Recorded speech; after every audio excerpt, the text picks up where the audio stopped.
What's up, guys? This is the Gospel according to Mark with a C. He is I, and I am he. Just taking some time to tell you exactly what's on my mind. Thank you for joining me once again, my friends.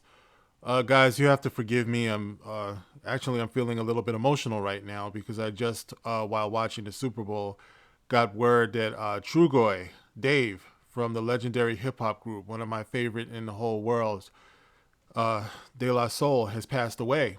Just got news of this today. He was 54 years old.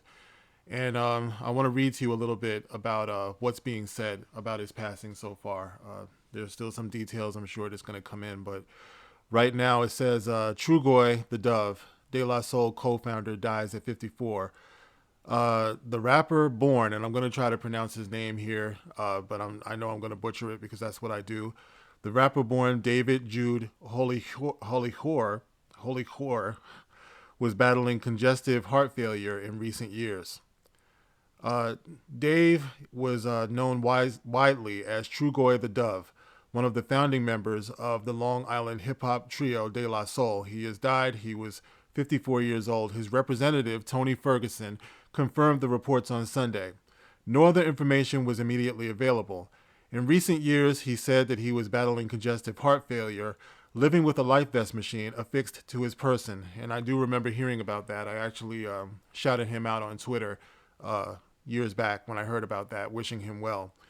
De La Soul was part of the hip hop tribute at the Grammy Awards last week, but Trugoy was not on stage with his fellow bandmates. I did notice that. It was Paz, and I guess Mace was there too. I didn't see him, but the thing about De La Soul is they've been together now for decades, and they've never broken up. You never saw them, well, most times. I mean, you have seen them, I guess, from time to time, but they were always together, man. They were always together. So I knew something maybe was going on. It at least made me wonder what was going on when I saw he wasn't there. And then, of course, they list some of the tributes that have been pouring in after the news broke. You got one from Big Daddy Kane, Eric Sermon, and a few others. But for my part, guys, I wanted to do this quick video because, like I said, this one really tears the heart out of me because De La Soul. Sorry, guys. Growing up hip hop, man, we didn't have a whole lot back then. That this spoke to our experiences and things like that. When you were growing up back then, um, you were kind of like out there. When we started getting rappers, hip hoppers, especially like from our area and everything, that started to get put on and started to rise to prominence. That was kind of like a validation of our lives. We didn't feel a lot of times that we were spoken for as young black men and, in the streets and everything like that. And this was the first time that we had voices that reflected some of our unique sensibilities and experiences. And right around that time, when De La Soul dropped, hip hop was taking kind of a turn towards gangster rap. You saw a lot of that starting to happen. It was more, street and crime oriented. When De La Soul came out with Me, Myself, and I, it was kind of poking fun at that ultra hard image and let you know that it was okay to be like just an average dude, like in the neighborhood and everything. And that meant a lot to me because here I was, like a geek, coming up watching Star Wars and stuff like that.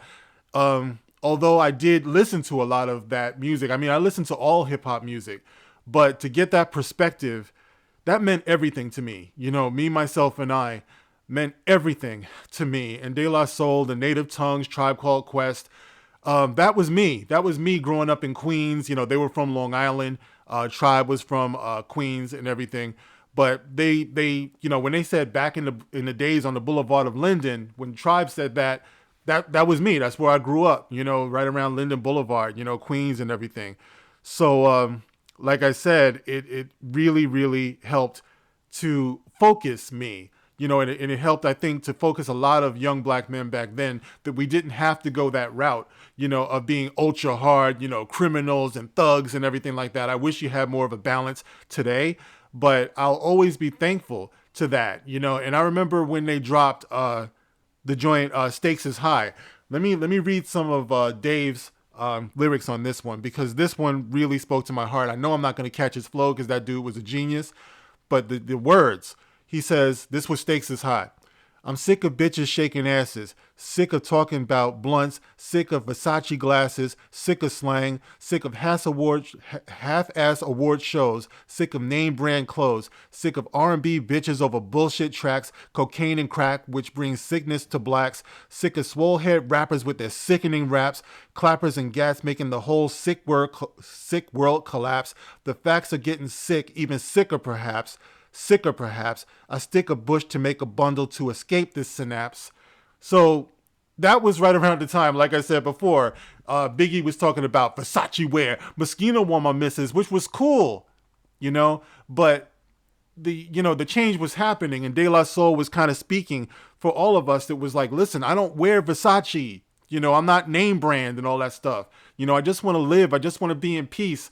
And De La Soul, man, they brought that, man. They had so much, and it's so appropriate that their name was De La Soul, from the soul. My buddy, meanie, say what? I mean, they had everything. I know, say no go, all the things that they did, even Balloon Mind State. I mean, all of their later stuff as well.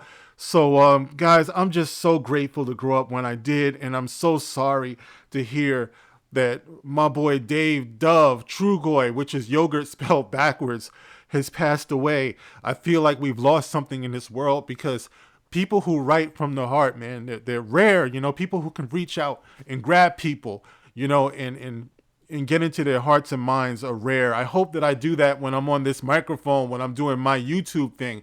That's part of my my motivation. If I can reach people, just one person, then I feel like what I'm doing is worth it. I feel like my life means something.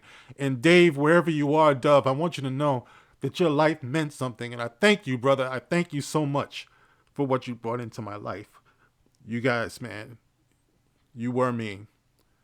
Thank you. All right, guys. That's it for me. I'm going to get up off of here, get back to the Super Bowl and everything. But I had to stop. And acknowledge this. Thank you for listening. This is the Gospel According to Mark with a C. Rock on. Rest in peace, Dave.